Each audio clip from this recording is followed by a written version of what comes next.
درود بینندگان گرامی، هواداران برنامه‌های مستقیم سامانه آیله تیجی، روز و روزگارتان به خیر و شادی باشد.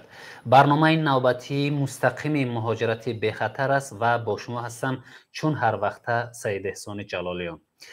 و بیننده های گرامی، امروز ما خواستیم در اطراف موضوع بازگشت مهاجران که در تاجیکستان به چی کار مشغول میشوند یا مشغول بشوند صحبت انجام خواهیم داد. به این خاطر ما به استودیو دعوت کردیم نفرانی که من باور دارم در صحبتی که انجام می شود در طول وقتی که در اختیار داریم حتما به سوالهای ما و شما، یعنی ما را قانع خواهند کرد، شما را قانع خواهند کرد. خب، پروفسور کافدره منطقه شناسی و سیاست خارجی دانشگاه اسلوونی تاجیکستان و روسیه رحمان المصاف و اینچنین گلمت پیریف سردار شعبه دستگیری صاحبکاری شهروندان بیکاری اگنتی مهنت و شغل اهالی وزارت مهنت مهاجرت و شغل اهالی جمهوری تاجیکستان خوش آمدن به استودیوی ما. و اینچنین بیننده های گرامی، چون هر وقت چون برنامه های دیگر برای ما کمک میکنن، مهرانشاه عثمانزاده در پیوست کردن بیننده هایی که تماس میگیرن طریق رقم هایی که من این حال براتون خواهم گفت: 55 55 61 008 و 92 743 1008. این رقم هایی هست که شما میتونید که طریق همین رقم ها تماس بگیرید و چه سوال هایی که دارید بگید، حتما پاسخ خواهیم گفت. طریق کارشناسان، اصلا کارشناسان پاسخ میگن. بیننده های گرامی، موضوعی که انتخابش کردیم خیلی مهم است، چون ما میدونیم که همیشه مهاجرت یک روند نیست. میروند به مهاجرت و باز به وطن برمیگردند و یک مدت خواهم بود در یا روسیه یا کدام کشورهای دیگر، ولی به وطن برمیگردند. ایده هم هستند که دیگر کار و زندگیشان را در خود کشور در وطن ادامه خواهند داد.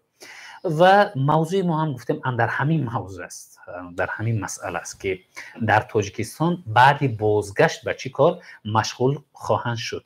بیاید شروع میکنیم از سوال و پاسخ که این است: بعد بازگشت به مهاجران تاجیک امکانی چگونه به شغل فرا گرفتن آیا اگر آماده شود؟ بید از همین شروع میکنیم. آیا بعد بازگشت به وطن نهادهای مربوطه و اگنتی شغل مهنت و شغل اهالی همین گونه برنامه هم دارد که برای بعد کار تامین کردن اونها خوب روانه شده باشد؟ مرحمت گلمت. تشکر زیاد برای دعوت. بله، باید قید کرد که اگنتی مهنت و شغل اهالی فعالیت خود را در دایره مساعدت به شغل اهالی و برنامه دولتی مساعدت به شغل اهالی جمهوری تاجیکستان برای سالهای 2023-2027 براه میماند که برای به شغل فرا گرفتن شهروندان بیکار، اینچنین مهاجران مهنتی که به وطن باز میگردند یا اینکه ورودشون یعنی به فدراسیای روسیه بند است، میتونن که با یعنی دپارتاسیون شدگی، بله، میتونیم که در دایره انمی برنامه دولتی مساعدت به شغل اهالی با شغل فرا گرفته شوند، یعنی مساعدت کنیم. همین حالتی هست که برای شما مراجعت کنن که برای به جای کار تامین کردن؟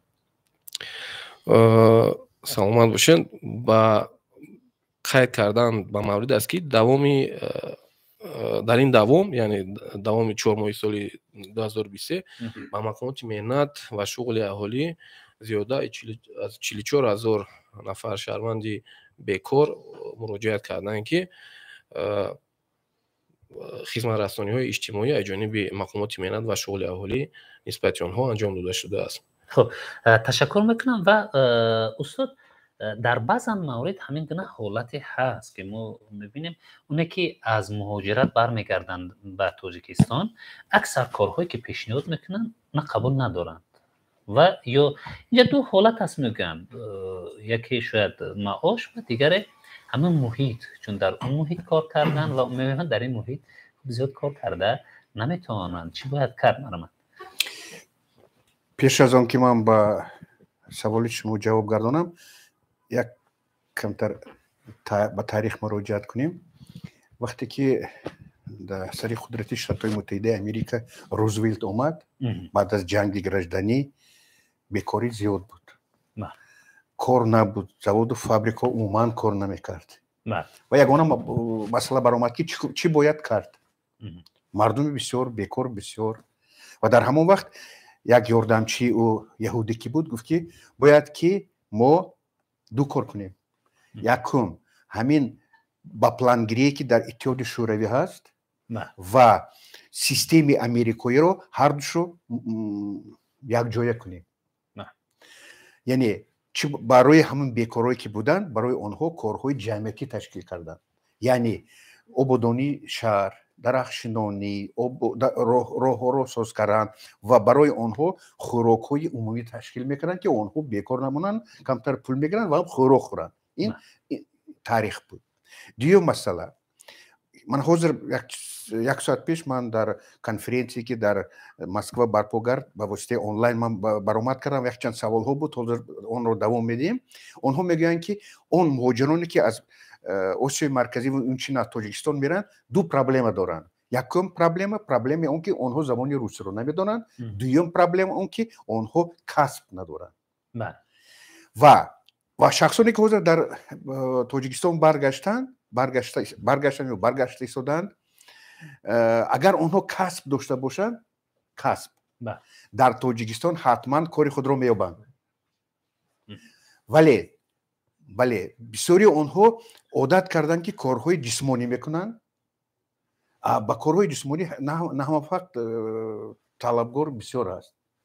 حاضر در خود تاجیکستان گوید کفشرگر گوید یا که برقچی گوید، در دیگر ساحه خیلی که خواهید همین خیلی آدم جای کاری بسیار است. یک دیگه مسئله، وقتی که شهروندای ما در روسیه کار میکنن اونها معاش بلند میگیرن و وقتی که از اونجا برمیگردن و در اینجا معاش پس میگیرن با اونها این معقول نمیشود، قناعت نمیکند. برای منم اونها انتظار میشن که یا کار یابن که معاشش بسیار باشه. نبینید یک چند سال پیش، مثلا 10 سال پیش گویم، در شهر دوشنبه یک یا دو بازار مردی کار بود. حاضر در دوشنبه در چند جای شهر بینید بازار مردی کار است و بازار مردی کار حاضر خصوصیتی نو پیدا کرده است. نبینید اگر در پیش همراه خود دستشون یک تا پاکت داشتن، یک لباسی کهنه داشته باشن، حاضر وای دارن، استانوک دارن، چی دارن که تیار هستن که با کار روند کار رو اجرا کنن. و سیوم مسئله که باید حتما ما این رو ببینیم، کارخانه‌ای که با کار دعوت میکنن یا که یارمارکا میگذارونن، خیلی خوب میشد که یک ماه به یک ماه نگذارونن یا که یک کوارتال به یک ماه نگذارونن. در اونجایی که مردی کارو میشینن در همونجا رفته یک جای معین استول منن و پیشنهاد کنن که همین خیلی کار هست بیاد معاشش همین با جای که بیکار گشتن اون کاری که هست کار کنن خیلی خوب میشه. خب من تشکر میکنم و همین نکته آخری که گفتید از همینجا من میخوام که شروع یک سوال بدهم با گلمرد که حالا اگنتی یا همین شعبه شما با فعالیت صاحبکاری نفران بیکار مونده هست و که بازار کاری هست، نفران خیلی زیاد هستن که بیکارند و کوشش میکنن که جای کار پیدا کنن یا میستن تا اونه که اونا را یکم نفره به کار تامین کنن. خب در همین مورد برنامه روی دست نیست که اونا خوب به کار تامین کرده شوند، چون شغل اون نفرانی هستن که بیکارن. خب اونا هم بیکارن، اونا جای کار میخوان. درست قید کردید شما. چیزی که پیش قید کردیم، ما مقامات میانات و شغل اهالی، یعنی که در دایره برنامه دولتی مساعدت، یعنی هنگامی مراجعت به واسطه مراجعت شهروند ба худи мақомоти меҳнат ва шуғули аҳолӣ вақте ки муроҷиат карданд, дар он ҳангоми муроҷиатшон мо хидматрасонӣ анҷом дода мешавад. дар ин давра шаҳрванд ҳангоми муроҷиат خب گلمات بیت یک نفری در خط علاقه است. اول اونم میشنویم، بعدا ادامه پاسخ شما رو. مهران شد. الو سلام علیکم. علیکم السلام، مرحمت، بفرمایید. من شهری خوجند یک سوال. امروز ها زنان و مادران تاجیک به انگلیس، کره و دیگر دولت ها برای دهخانه میروند. می شود که در تاجیکستان خودمان با آنها شرایط و زمین دهیم تا در اینجا کار کرده هم زندگی خودشان را آباد کنند و هم محصولات در بازارها نرخ و نوا ارزان شود. خب تشکر میکنم برای تماس گرفتن و ابراز اندیشه. خب اول شما پاسخ سوالی که قبلا بود اینا بگید و بعدا به سوال دومشون هم حتما پاسخ خواهیم گفت. ممنون. در مسئله گفتیم که هنگامی مراجعت کردن شهروند به دلخواه شعبه یا اینکه ریاست شعبه یا اینکه بخشایی که در یعنی اگنتی ریاست شعبه و بخشای اگنتی مهنت و شغل اهالی در تمام شهرهای جمهوری فعالیت میکنند که شهروندان میتوانند به اونجا مراجعت کنند و در دایره همون برنامه از جانب مقامات مهنت و شغل اهالی محل زیستی مکان زیستی انمو خود شهروند نسبت شهروند خدمت رسانه گفتیم انجام داده می شود. در اساس گفتیم قرار یعنی با فعالیت صاحبکاری شروع کردن شهروند، هنگامی که شهروندانی که میخواهند با فعالیت صاحبکاری مشغول شوند، ما قرضای خرد امتیازناک که از جانب مقامات مهنت و شغل اهالی نسبت به شهروند داده می شود برای 3 نمود فعالیت صاحبکار داده می شود، یعنی خدمت رسانی، سمت استحصالی و تجارت. خب تشکر میکنم و به سوالی که اون نفر دادن. خب استاد، آیا همین گونه شرایط فراهم کردن ممکن هست که همون مبلغی که مثلا کشاورزی میرود کار میکنه در کره یا کدام کشور دیگر، اون در همین تاجیکستان همین شرایط فراهم بیاره تا اینکه همون درآمد در همین کشور خودمون به دست بیاره؟ ببینید چند سال پیش با قرار پرزیدنت در این مردم معلوم که زمین پرزیدنتی میگویند اول 50,000 بعد با 20,000 گکتار زمین برای مردم طرف پرزیدنت جدا کرده شد. مقصدی جدا کردن همین بود که در اونجا گفتن مردم در همونجا کار کنن، نانشون رو از همونجا یابند. یعنی این کار بار اول نیست، این اجرا شده است. 70,000 گکتار زمین این برای تاجیکستان نهایت کلان، چون زمینی ما ناقدر بسیار است، جدا کرده شد. بر مسئله اون که برای چی در کره میرن یا که انگلیس میرن. ببینید 2 سال شده است که با انگلیس سفر کرده شدن مردم ما. پارسال از خود تاجیکستان قریب 350-400 نفر به فکرم رفت. از روسیه باشد شهروندان تاجیکستان قریب 1000 نفر رفتن. صحبت من با همون شهروندایی که رفتن چون خلاصه آمدم که آنها میگویند که در نیم سالی که در اونجا کار کردن، 1 سال پولی که در روسیه کار میکردن در اونجا یافتن. در 3 ماه یا در 6 ماه. در 6 ماه. اونجا در 6 ماه رفتن موکی. یعنی در 6 ماه پولی که در 1 سال در اونجا کار میکنن در اونجا دریافت میکنن. این قدم اول است. یعنی اگر این سال 2 سال پیش 200-300 نفر باشد، من فکر میکنم که هر سال این زیاد میشه. برای چی زیاد میشه؟ چون که در انگلیس از سبب نرسیدن کارگر درآمدناکی اسباب خودروی قشلاق سال گذشته قریب 3% کم شد. 3% برای انگلیس این خیلی بزرگ است. برای منم حاضر در پارلمانت انگلیس قرار کرده شدن که با نه تنها 6 ماه بلکه اومدن مهاجران رو زیاد کنن. اینو ببینید، حاضر دوام همین گپ حاضر در خود تاجیکستان، در خود دوشنبه نماینده از پولش، از گریتسیه، دیگر دولت اومده شدن تا که مردم رو جمع کنن و کار دعوت کنن. استاد اینجا گفته اون شنونده ما خیلی با مورد بود که میگه که نمیشه که در اینجا بکنیم، ما همه خدای کاری که روان میکنیم در اینجا نه کشاورزی هم پیش میره دیگر نه دیگر سمتمون. به همین خاطر اون سوال داده است که نمیشه همینجا شرایط مهیا کنیم. همینجا شرایط مهیا کردن ممکن. برای چی؟ نبینید حضور در سالهای شوروی ما مقایسه میکنیم، وقتی که در سالهای شوروی از هر یک هکتار اگر ما پختکاری ما 24 سنتنر پخته میگرفت، ما اون رو دعوت تعریف و توصیف میکردیم. حضور زمینهایی که در اونجا خطایا کار میکنن تا قریب 60 سنتنر پخته میگیرن. یعنی ما باید ملکه کسب آموزی خودمون رو زیاد کنیم. یعنی اونها باید همین خیلی کار کنن که به همین زمانه طلبات جواب داده داند.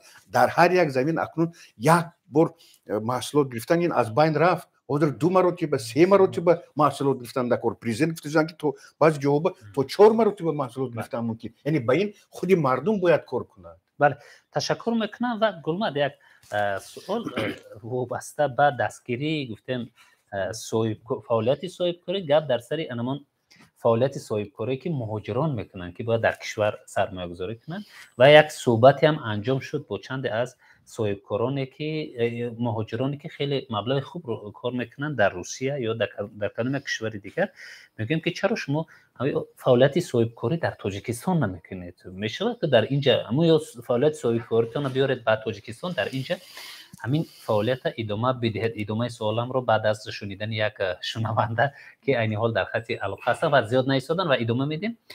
اما میگن که ما برای درست کردن یک حجت اینقدر سرگردان میشین در این یا اون نهادها. خب شما برای همین گونه نفرانی که میخواهن فعالیت صاحبکاری داشته باشن در تاجیکستان، مخصوصا مهاجران که سرمایه را میخواهن در تاجیکستان بیان، خب صحبت ها انجام نمیدید با نهادها یا پیشنهادها نمیکنید که اونا سرمایه را بیارن؟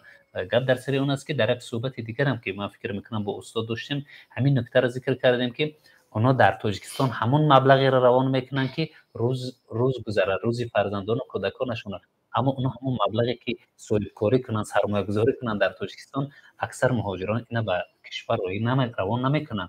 همین میگن که سبب اساسیش همین بعضا مانع گذاری که در بعضا مورد ها می شود از جانب کدام یک ساختار منطقوی. در حقیقت درست قید کردین. نه تنها مهاجران بلکه باز هم تکرار هم شود شهروندانی که مراجعت کنند، ما حجت گذاری که شما یعنی که از جانب خودی مهاجران گفتن که دشواری میکشند یا اینکه زیاد است ترتیبشون، ما قید کردن به مورد است که مبلغایی که از جانب شغل اهالی یا اینکه مقامات میانت و شغل اهالی داده می شود، این مبلغ ها یعنی که مبلغ های خوردن باشند اما بی‌فایده هستند. از این لحاظ حجت گذاری نسبت بانک‌هایی که در جمهوری فعالیت میکنند فرق کننده هست. گلمد جان این قسمت مسئله را خیلی شما در بالا هم اشاره های خوب کردید. انا حالت های دیگری که ما در بالا ذکر کردیم برای دستگیری اونایی که سرمایه را به کشور میارن، میگن که فعالیت صاحبکارشون در کشور کرده باشن، مهاجرانی که در روسیه و کدام یک کشور دیگر هستن، گفتن که خب شاید مانگی میگذارن اما خب نهادی اگنتی شما نمیتوند مساعدت کند وقتی مراجعت میکنن برای شما؟ راستی با صلاحیت مقامات میانت و شغل اهالی یعنی با صلاحیت اگنتی میانت و شغل اهالی نمیده. خب تشکر میکنم استاد. همین ضرورت نیست عین حال که ما خب در همین سمت باید امتیازها و امکانیت‌ها و همین گونه مهاجرانی که به وطن برمیگردن میآیند و خب سرمایه گذاری میکنن برای رشد کشور، خب امتیازها بدهیم، شرایط فراهم کنیم برایشون. پیش از آن که با سوال شما جواب گردانم یک دو فکت میگویم. ببینید در تاجیکستان در هر 4.5 دقیقه یک کودک تولد میشه. بله. در یک سال 220,000 کودک تولد میشد. سال 2022 شماره تولد شدگان به 300,000 رسید. از روی پروگرامی که قبول کرده حکومت در یک سال 120,000 ما باید جای کاری کنیم. اکنون حساب کنید خواهید نخواهید از همین جایی که تولد شدن قریب 100,000 آدم موند. آنها چیکار میکنن؟ مجبور میشن به مهاجرت روند. این یک. دیگه در اینجا حضور برادر ما خیلی ناز گفتن که تاجیکستان از روی امکانیت کمک میرسوند، لیکن ما باید تجربه دیگر دولت ها رو از خود کنیم. مثلا برای همین کار شرایطی که در مهاجرتی که در ازبکستان هست چه خیلی است. اونها با این یک چند روز پیش پرزیدنت ازبکستان برای یاردم کردن به مهاجران 1 میلیارد دلار پول جدا کرد. 1 میلیارد دلار. از همین 1 میلیارد 20,000 برای بیزنسمن ها که اونها از حساب همین پول 500,000 جای کاری سازند. 20 میلیونش 20,000 برای بیزنسمن باید 500,000 جای کاری تامین کند. خب همین ادامه میده چون موضوع خوب است. یک نفری هستن در خط حلقه بیاید شنونده را بیننده را بینید. حالا سلام علیکم. و علیکم السلام. مرحبا فرمایید از کجا زنگ میزنه، چی نام دارید و چی سوال؟ من شامی دو تلفن ما باید خب ما شنیده ایستادیم، شما چی سوال دارید؟ من درباره کار. خب فهمیدم چه خیر کار کردن نکن، چیکار کردن نکن. شما موضوع ما رو گوش کرده ایستاده؟ برنامه رو گوش میکنه؟ تماشا داره؟ تماشا نکرده که نکن داره. خب سوالتون بگه چون ما شاید درست نفهمیدیم سوال شما. بار دیگر بگید. من یکم بار شما با قطعی کشش خود صحبت کرد. خب سوالتون بگه چی سوال داره؟ من خواهم که شما همکاری کنه. خب تشکر، ما آماده هستیم برای همکاری. تشکر میکنم برای تماس گرفتن و ابراز اندیشه و شنونده های گرامی و بیننده های خیلی ارجمند. این حال که ما صحبت انجام داده ایستادیم، شما وقتی تماس میگیرید توجه داشته باشید که ما در کدام موضوع صحبت کرده ایستادیم. رقم ها فعال است 55 55 610 و 08 اینچنین 92 743 10 08. نفری دیگر از در خطی علاقه. سلام علیکم. سلام علیکم. مرحمت بفرمایید از کجا زنگ میزنید و چی سوال دارید؟ مرحمت. سوال داشتم شما. خب مرحمت بفرمایید. چند سال بود شما برای کاری پسندها گرانت پریزیدنتی نمیشود. این گرانت با زمان مدیر میدهن یا نه؟ خب تشکر میکنم برای تماس گرفتن و ابراز اندیشه. سوالشان به مورد است که ایشون میگن با زنهای صاحبکار امکانیت ها میتن و گرانت ها هم داده میشود از جانب حکومت کشور و آیا این برای زنهای مهاجر هم داده میشود یا نه؟ خب نفر دیگر است، بیاد یک بار این نفر هم میشنویم چون در خط تلفن هستن. الو سلام علیکم. الو سلام علیکم، گوش کرده ایستاده. مرحمت. سلام علیکم. ما یک سوال داشتیم. من شخصانی که شهروندی روسیه رو دارم در کدوم کار کرده میتونم؟ خب فعالیت صاحبکاری را در نظر دارید یا عموما کار کردن؟ من یکم کم فعالیت کرده میتونم برای کار کرده در تمام همین ساختارها چند تا فعالیت کرده میتونم. تشکر، من شما را فهمیدم. تشکر میکنم. من از مهرانشاه خواهش میکنم حالا چند دقیقه شما دیگر نفرون از زنگشان نمیپرداریم تا اونو که بیننده ها حالا خوب میخوان که به این سوالات پاسخ بگید. اول استاد شما اون نکته را تا به آخر برسونید و بعدا این دو سوالی که داده شده گفتنی هستم که یعنی برای шаҳрвандон ки имконият доранд кор кардан, ҳукумати ҳамсояи мо пул ҷудо мекунад, касб меомезонад ва онҳо кредит метиҳад, замин метиҳад ки онҳо кор кунанд. яъне бояд ҳамин таҷрибаи бародарои ӯзбекро аз худ кунем ва як хулоса биёрем. ин якум. дуюм масъалаи саволе ки доданд масъалаи грант ки муҳоҷирон метавонанд гиранд ё не. агар шаҳрванди тоҷикистон бошад барои чӣ не ҳатман мегирад. дуюм масъалаи шаҳрвандони русия гуфтанд. агар ӯ ду шаҳрвандӣ бошад ё русии тоҷикистон ҳатман, ва агар шаҳрванди Россия бошад дар Россия ӯ метавонад ҳатто дар корхонаҳои давлатӣ ҳам кор кунад. дар Русия мисол шаҳрванди тоҷикистон ҳам Русия бошад метавонад дар корхонаҳои давлатӣ кор кунад ва агар тоҷикистон биёяд бо тоҷикистон кор мекунад. ҳуқуқи кор кардан дорад. ташаккур мекунам. ва Гулмуҳаммад, ягон барномае рӯи даст гирифта шуда барои кам кардани муҳоҷирон? ҳамин барномаҳо ҳаст ё на?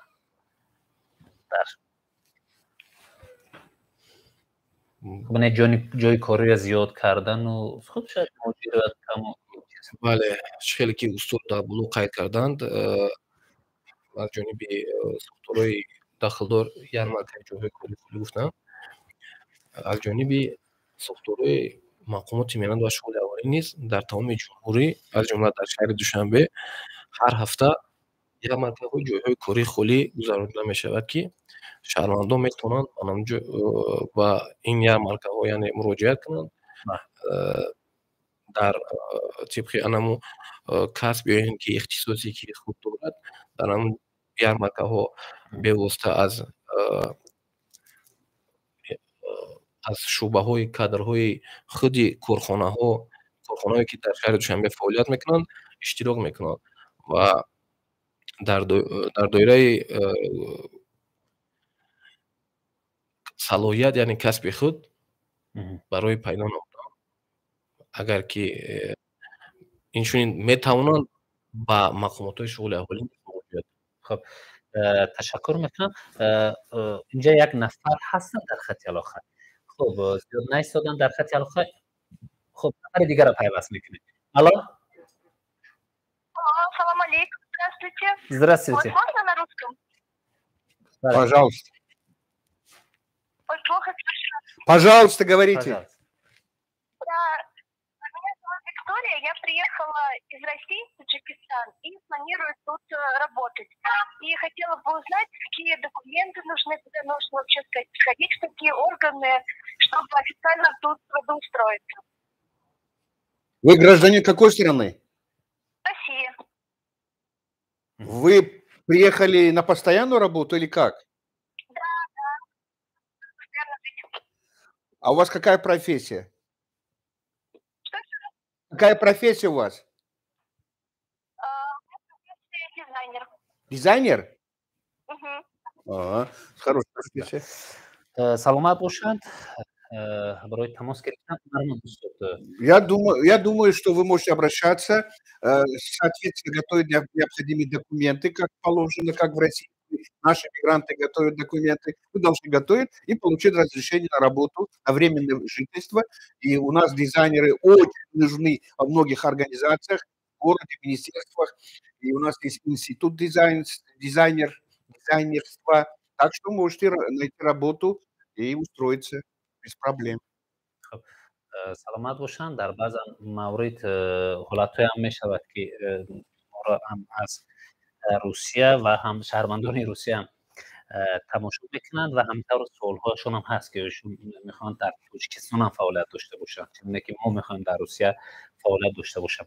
ва Гулмуҳаммад, як нуктаро дар боло зикр кардед ки мо қарзҳои имтиёзнок медиҳем барои нафароне ки ба фаъолияти соҳибкорӣ мехоҳанд машғул бошанд.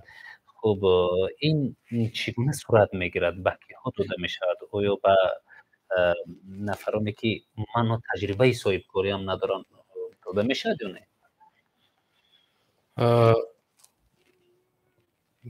барое ки яъне ки ба кадом шаҳрванд хизматрасонӣ чунин хизматрасонӣ расонида мешавад ҳангоме ки шаҳрванде ки ихтисос яъне ки ҳамин бори аввал ба фаъолияти соҳибкорӣ машғул мешавад метавонад ки ба марказҳои таълимии системаи якнитии меҳнат ва шуғули аввалӣ ки қариб ки дар тамоми манотиқи ҷумҳурӣ онҳо фаъолият мекунанд яъне дар он марказҳо пешбурди касби пешбурди фаъолияти соҳибкорӣ барномаша пешниҳод мекунам лоиҳа аллакай дар ин ҷо шаҳрванд вақте ки лоиҳа пешниҳод кард аллакай барои гирифтани бархурдор гардидан аз қарзҳои имтиёзнок мешавад.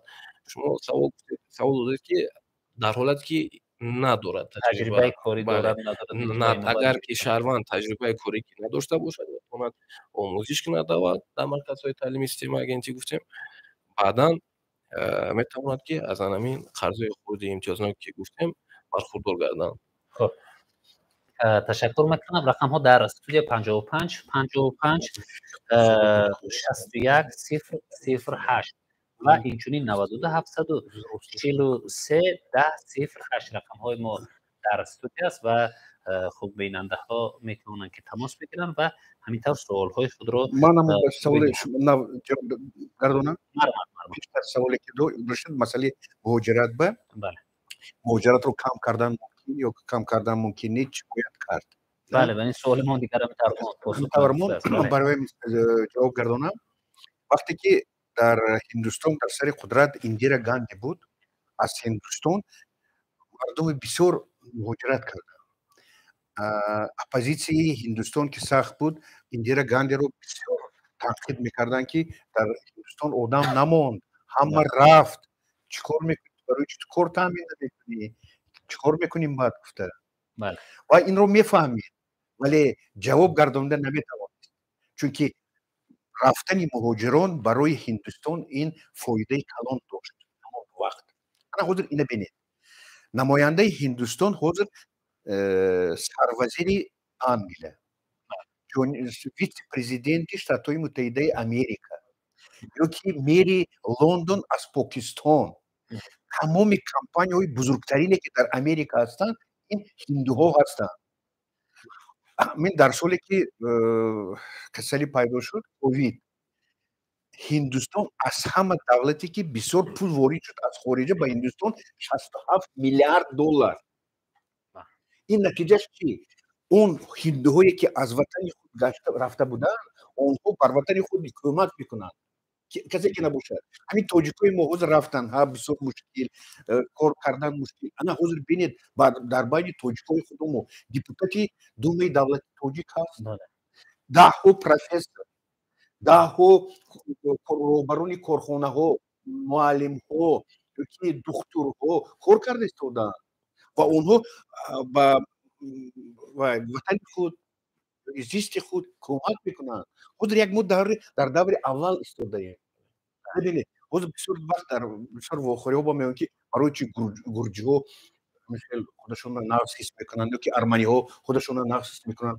дуруст онҳо қариб 200 сол боз дар онҷа мо ҳамаги 30 сол ҳамаги 30 сол ҳозир вақташ мешад ки мо тоҷико дар онҷо мавқеи худамонро ҷорӣ мекунем. бибинед вақте ки мо дар Москва мехондем тоҷико ҳамаги 30 000 буданд аспирант студент ин солҳои 80 ҳозир шумори тоҷико зиёд шудааст. онҳо барибир рӯзе мешавад ки ба Тоҷикистон ёрдам мекунанд ва пулое ки фирозода истоданд ин барои мо кӯмак аст. фақат мақсад ҳамин ки корхонаҳои давлатию ташкилотҳои давлатӣ бояд ки муҳоҷиратро барои фоидаи иқтисодиёти Тоҷикистон истифода баранд. ташаккур мекунам ва як нафари дигар ҳастанд дар хати алоқа. ин нафар зиёд наистоданд дар хати алоқа. хуб бинандаҳои гиромӣ вақте тамос мегирад ва вақте дидед ки мо сари вақт телефони шуморо набардоштем ин маънӣ оно надорад ки мо ҳамин тавр шуморо пайваст намекунем. шумо шояд 1 дақиқа 2 дақиқа месед ки то суҳбати мо ниҳоӣ бишавад ҳамон ҷумлае ки гуфта шуд то ба охир бирасад баъдан мо шуморо пайваст хоҳем кард. меҳромшоҳ нафари дигар аст дар хати алоқа агар бошанд пайваст кунед набошанд мо мегузарем ба суолҳои دیگر از یوتیوب یکم نفر سوال نوشتن. خب مرحمت بخونه چی سوال است. اینجا گفتن چرا تاجیکستان با مهاجران عموما کمکشون رو نمیرسونن، دستگیری مهاجران رو نمیرسونن؟ خب سوال داده است یوتیوب. از یوتیوب وابسته به دستگیری نیافتن مهاجران گفتن. خب مرحمت اگر میخیل ما گوییم که نمایندگی های تاجیکستان هیچ کمک نمیکنند، این از حقیقت دور است. ببینید حاضر در 7 شهر روسیه، 7 شهرهای روسیه نمایندگی تاجیکستان هست که آنها با مردم ما کمک میرسونند. گفته نیست که همه پرابلم آنها رو حل میکنند. پرابلم خیلی بسیار است. و دومش این که در روسیه قریب 60 دیاسپوراهای تاجیکی هست که اونها هر یک تاجیک بتواند به این دیاسپورا مراجعه کند و اونها کمک میکنند. من نبینید در سالها وقتی که همون کسلی پیدا شد، همون تاجیکایی که در همونجا بودن همین دیاسپوراها یاردم کردن، نان دادن، خانه دادن، پول دادن که همونجا اشتراک کاری کنه جای گرفت. برای همین ما گفتنی نیستیم که نمایندگی تاجیکستان 100% کارشون خوب است. ما با اونها شکایت‌های ما میکنیم با اونها، لیکن نمایندگی تاجیکستان هست، اونها میتوانند مراجعه کنند و شاید مسائل خود رو حل خود یابند. این نفر هم این چیز در نظر داشت که در بعضا موارد شاید که میگن دستگیری نمی‌یابند. خب نفر دیگر هستن در خط آخر بیاید پیوست بکنیم. سلام علیکم، گوش بکنیم شما رو. سلام علیکم. سلام. مرحمت از کجا زنگ بزنید و چی سوال دارید؟ مرحمت ما شما را شنیده ایستادیم، چی سوال دارید؟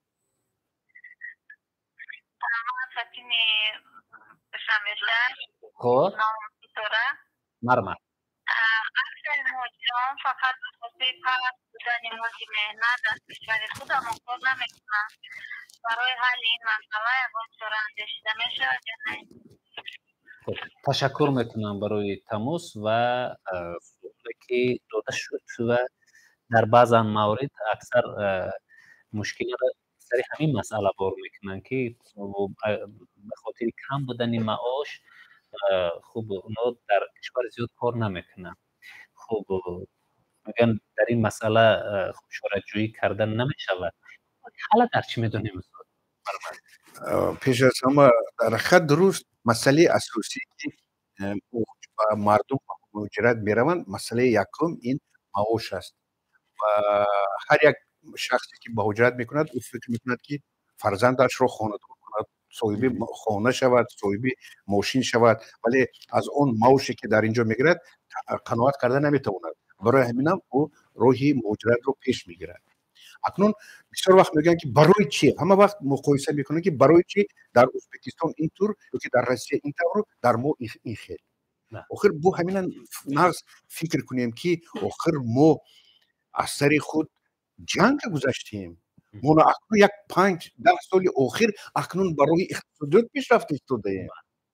پیش خیلی نبود که قرقیزا جنگ ندیده است، ازبکا جنگ ندیدن، ترکمنا جنگ ندیدن. آخر ما در وقت جنگ گرجدنی 7 میلیارد دلار ضرر دیدیم. قریب 150,000 آدم هلاک شد، زواد و فابریکا نیست شد، همش رو از نول سر کردیم. برای همین کی نمیخواهد که در دولتش زواد و فابریکای نو باشد؟ کی نمیخواهد؟ اصلا میخواد آدم نیست، میخواد آدم. اکنون وقتی که خودمون جنگ رو آغاز کردیم باید اون رو برقرار کنیم. در نظر این میره.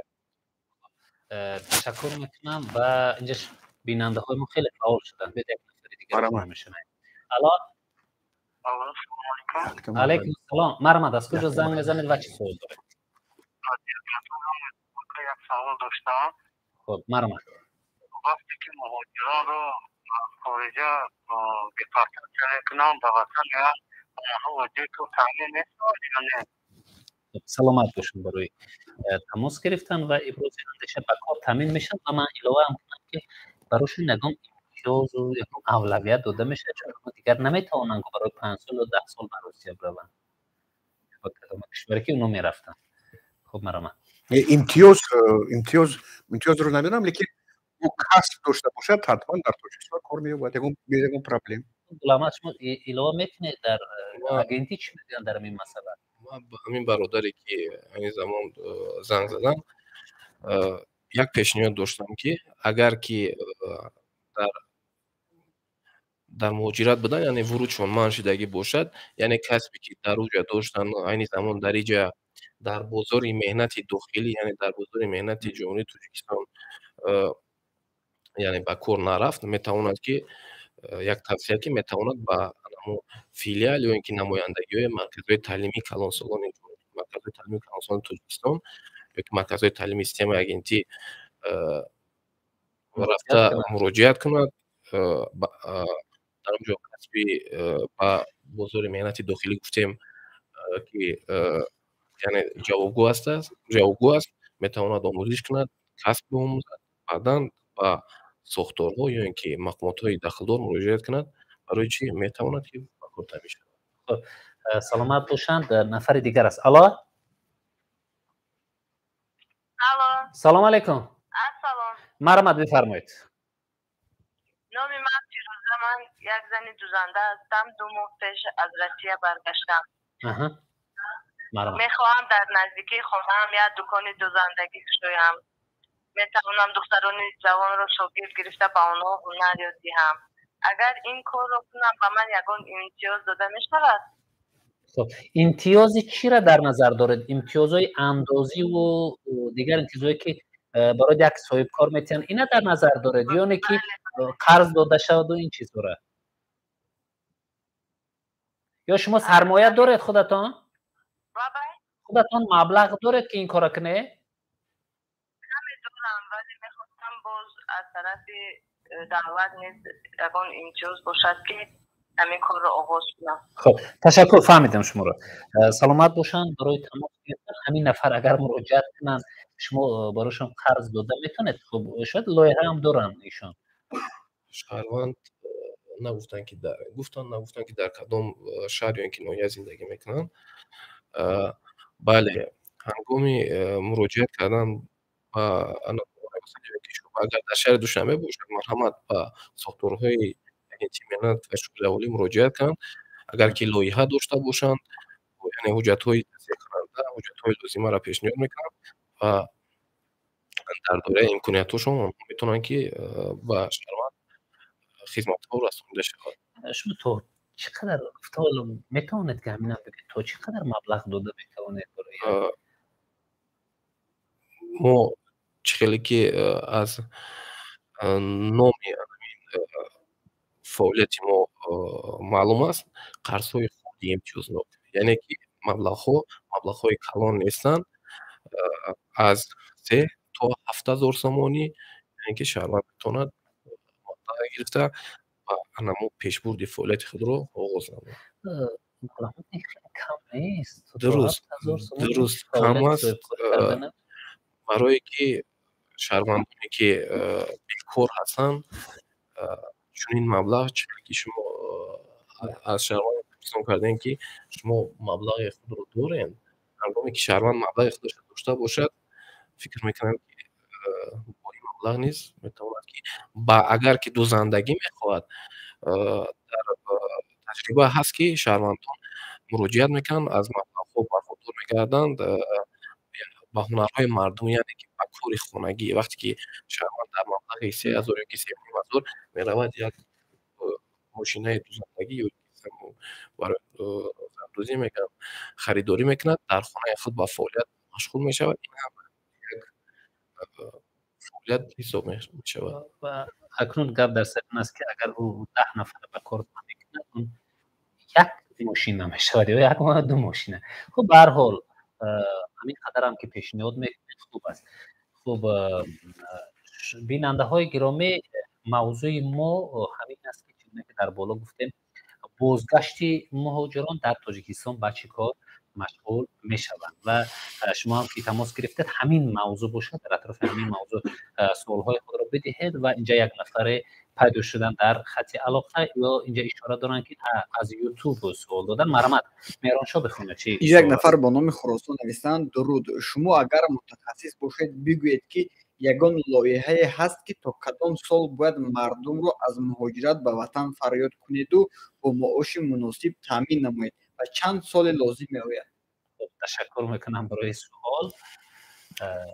مرحمت. چنین برنامه که مهاجران رو برگردانیم در تاجیکستان، چقدر من میدونم در تاجیکستان نیست و باز میگویم که مهاجرت رو داشتن غیر امکان است.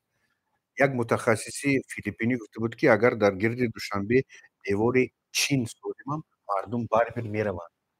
خود دیگر در یک دوره زندگانی کرده ایستادیم که مردم رو پیش از ما جوانان رو داشتن ممکن نیست. برای همین اگر در تاجیکستان باز завод و فابریکای زیاد شود، من روز گذشته پرزیدنتی بود در خطوی بسیار برنامه‌های خیلی خوب بزرگ گفتن ممکن امضا شد، از آن جمله و ریکانستروکسیون این завод алюминий، ساختن گذرگاه گاز از تریتوری تاجیکستان تا خطای، چند завод و کارخانه ها برای روغن 500 میلیون پول جدا شد. یعنی همه این چی؟ همه این معنای چرا دارد؟ همه این معنای اون رو دارد که برای مردم زندگیشون بهتر شود، در همین جا کار کنن، آسان زندگی کنن و برای همین کوشش کرده ایستادن حکومت دولت که همین کارها شود. فکر میکنم که اگر завод و فابریکا پیدا شود مردم خودشون رو مییابند. یک دوم این که ما حدود در یک دوری زندگانی کرده ایستادیم که در یک جا سیستم در دوشنبه در تاجیکستان نشسته در امریکا کار کردن ممکن.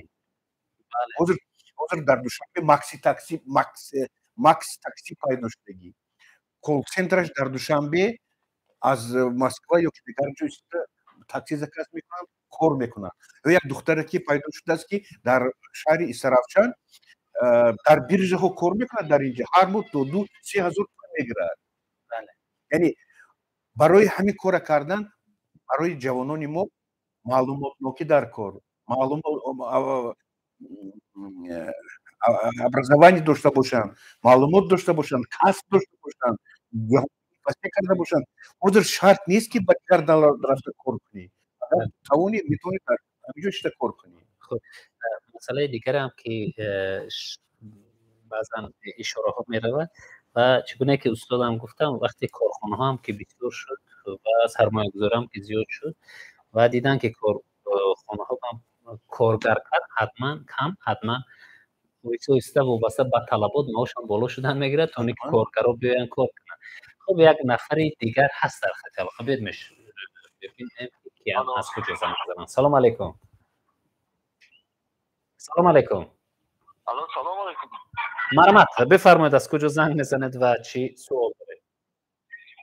شروع زنگ زدن ما وابسته به همین تجربه کاری که در روسیه میگیرن پرسیدنیم.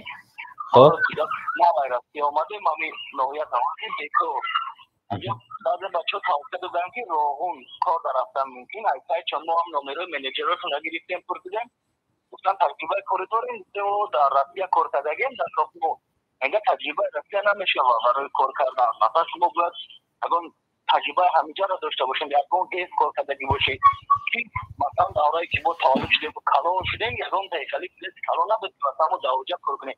ما همین را پرسیدیم که برای در روغن کار کردن چه تجربه در کار وقتی که مثلا روسیه میبینیم و روغن کار رفتنیم. خب سلامت باشم، تشکر میکنم برای تماس گرفتن و خیلی موضوع مهمه گفتم، چون روبره کشور در صحبت ها هم گفته میشد که قدر کارگر نمیرسه. 2000 گفتن؟ ولی 2000 کارگر نمیرسه، ولی مسئولین از نیروگاه روغن اینگونه مشکل پیش میآورند، در حالی که اونم در ساختمان کار کرده است در روسیه. خب اینگونه ساختمان کلان نیروگاهی نبوده است که اونجا روغن کار کنن تجربه بشه و در کجا باید تجربه بگیرن. درست میگن و چرا باید اینگونه نفرانه به کار نگیرن؟ مرحمت پاسخ بگید. واقعا مسئله با کار تامین نمودن در جمعیت سامی کشوده برکیابی نوبی روغن بسیار این زمان یک مسئله داغ شده است یا مهم شده است. از جمله از جانب رهبریت وزارت میهنت مهاجرت و شغل اهل جمهوری ترکستان ستاد کاری گروه کاری تأسیس شده است که ساخت مقامات میهنت و شغل اهالی نیز در دایره فعالیت خود شهروندان را سفربر نموده ایستادند به انمی شرکت‌های ساختمانی روغون و به شهروند مذکور توصیه دادنی هستم که شعبه اگنتی میهنت و شغل اهالی در ناحیه شمسینی شاهین مراجعت نماید و جهتی پیدا نمودن معلوماتی زیادتر اویدی با کار تامین گردیدن در نمو شرکت ساختمانی روغون معلومات‌های زیادتر گرفته میتواند و هنگامی کسب نداشتنش هم در گفتن در کار است که در خود ناحیه فیلیالی مؤسسه دولتی مرکز تربیت کلانسالان نیز فعالیت میکند. میتواند که کسبی در شرکت لازمه رو آموخته خب تشکر میکنم و شما هم یکم تحقیقات سوسیولوژی هست که من خب مهاجران که بعد از روسیه از دیگر رو برمیگردن مثلا مبلغشون با کجا صرف میکنن یا چیکار میکنن این تحقیقات هست پولی که وارد میکنه خودشون مثلا یک مهاجر با پول کلان برمیگرده میخواد که اون فعالیت داشته باشه ولی ببینید با کجا صرف میکنه این یک تحقیقاتی هستن در اینجا دو تحقیقات رفته ایستاده است. یکم به حسابگیری مبلغ‌هایی که به تاجیکستان وارد میشه در 15 سال اخیر به تاجیکستان زیاده از 30 میلیارد دلار وارد شد. در طول 15 سال 30 میلیارد دلار وارد شد. شخصانی که کار میکنن برایشون پول آوردن و همین یک یاد دارم در انستیتوتی تحقیقاتی مهاجرت کار کرده ایستادند. یک گروه حضور کار کرده ایستادند همون رو خیلی استفاده برند. گپ در سر اون چی میرد؟ بسیار سیاستمداران حتی دیپلمات‌ها به یک خطای سیاسی راه میدهند. فقط دویی که نباشه در برنامه باشد یا که در روزنامه باشد میگویند که اون پولهایی که مهاجران وارد میکنن 30% 40% و مجموع رو تشکیل میکند. این از نقطه نظر اقتصادی تماما بیسوادی همون آدم رو نشان میده. برای چی؟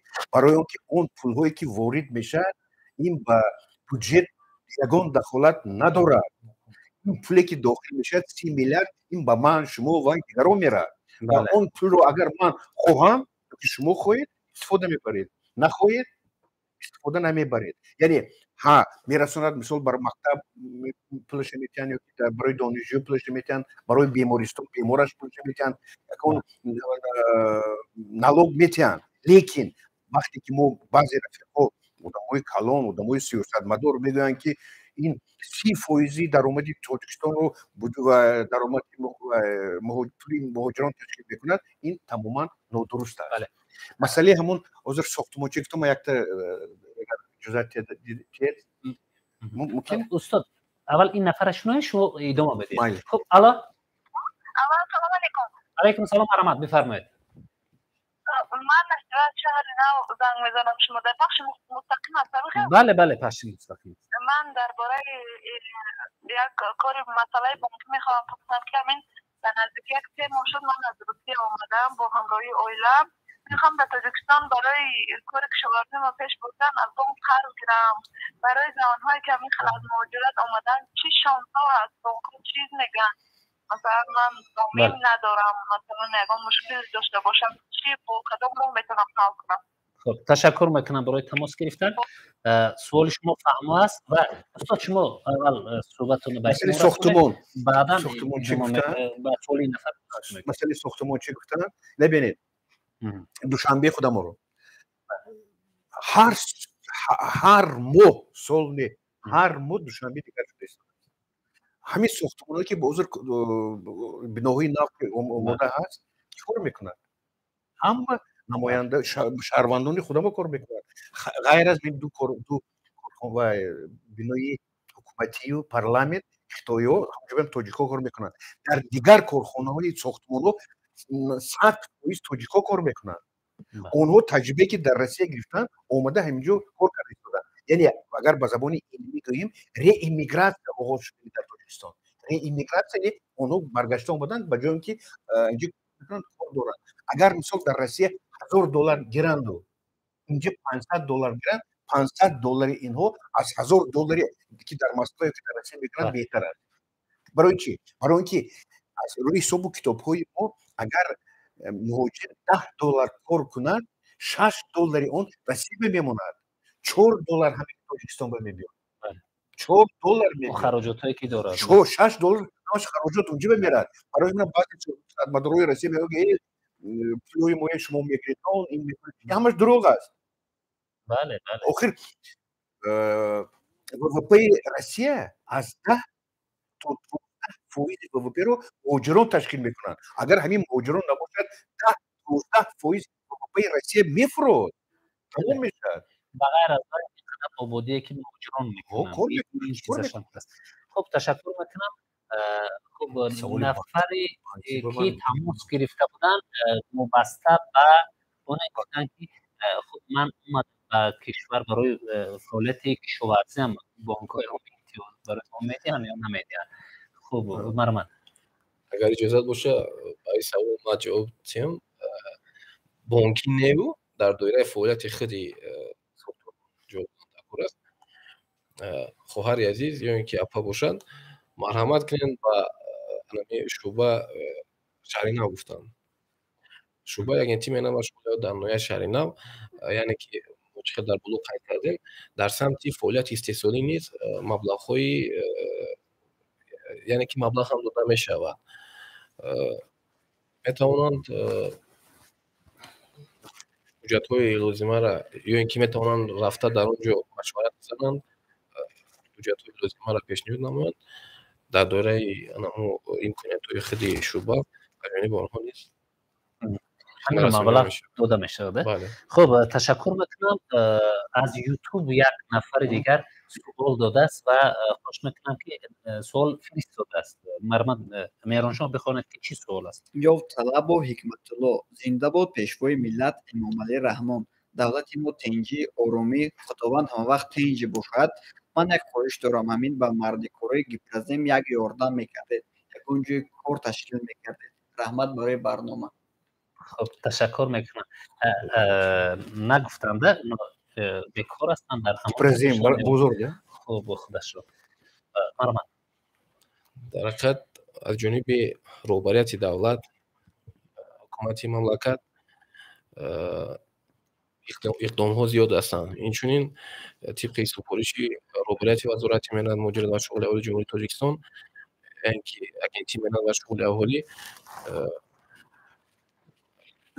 خیلی در بلوغ قید کردند ما یک مرکز جاهای کاری خالی در انما منطقه‌ای که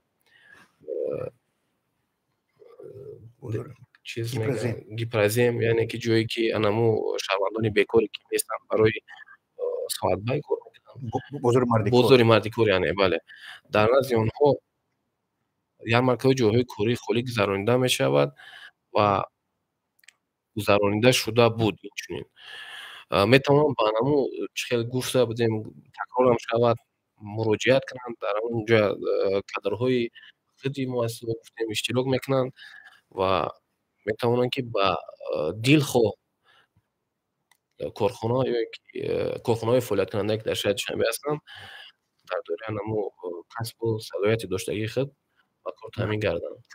تشکر میکنم و اکثرا همون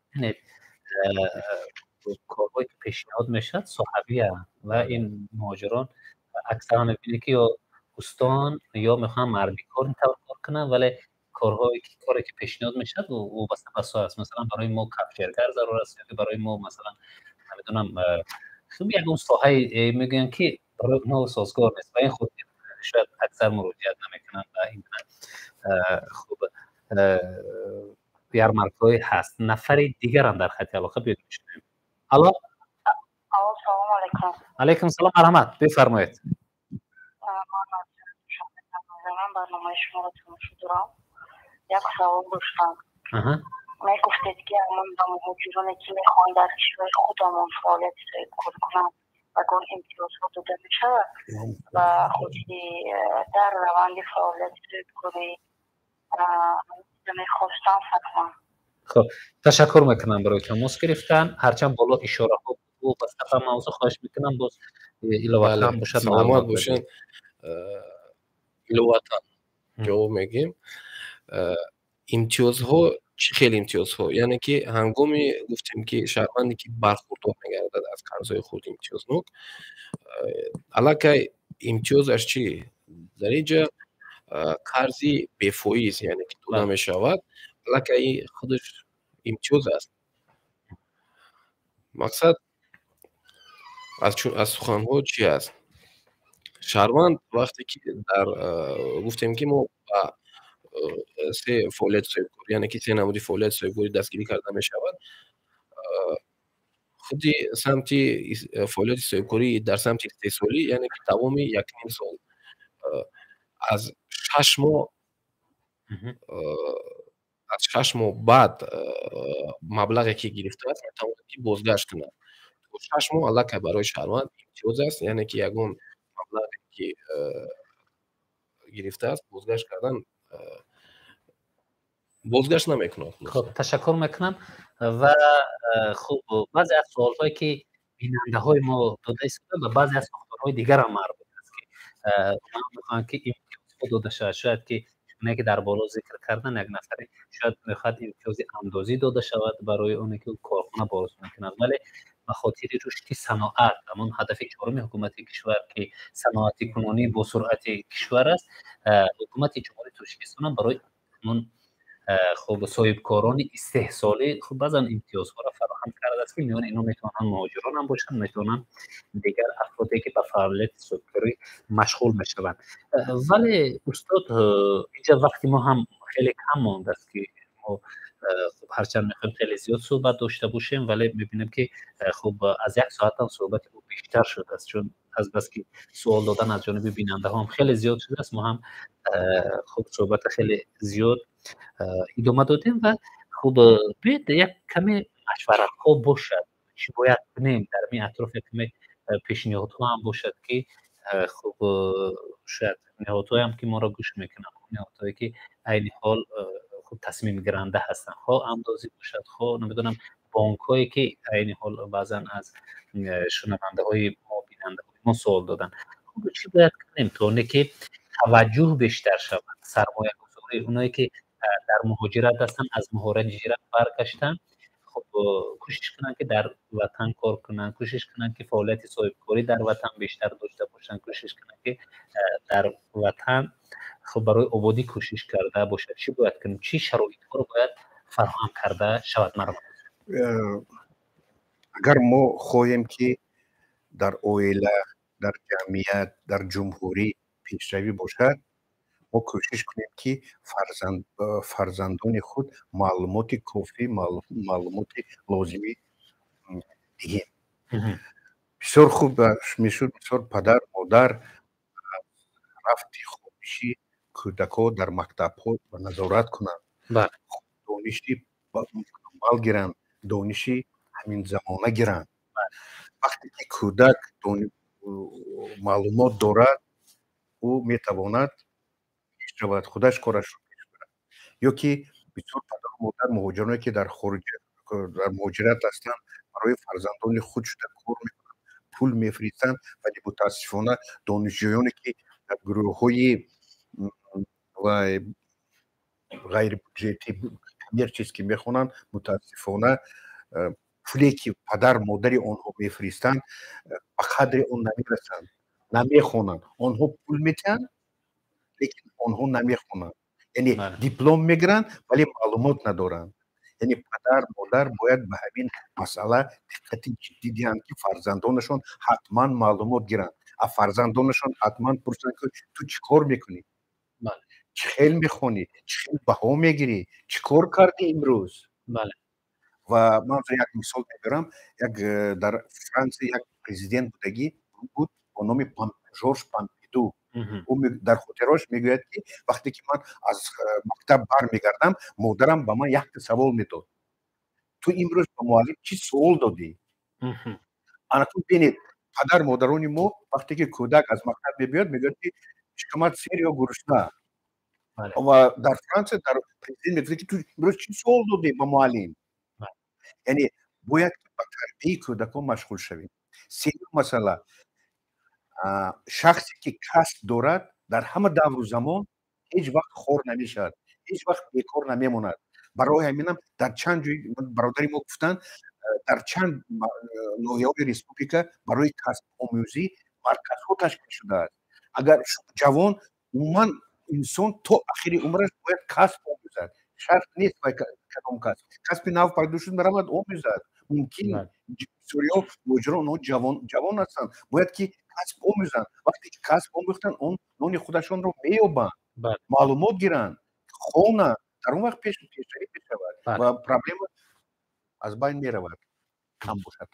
خب استاد این چیزها را گفتیم، این خوب است. این یکی از مسئله های گفتیم اندازه و مسئله های امکانیت برای آوردن سرمایه‌شان، توجه برای ساختن کارخانه ها در کشور، این چیز گفتیم استاد.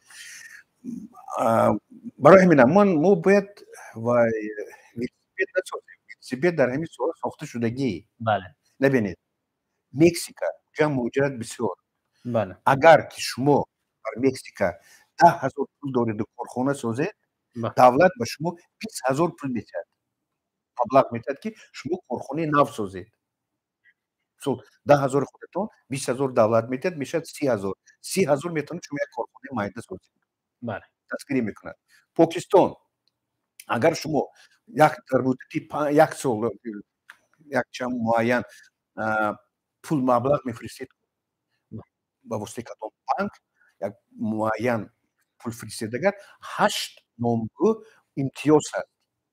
اگر که شما مثلا 10,000 یک سال بفرستادید برای شما زمین میتن، برای شما بوری که ایرپورت بسیل میکنید بگشت دیگر رو $3 گیرن، از شما $1.5 میگیرن.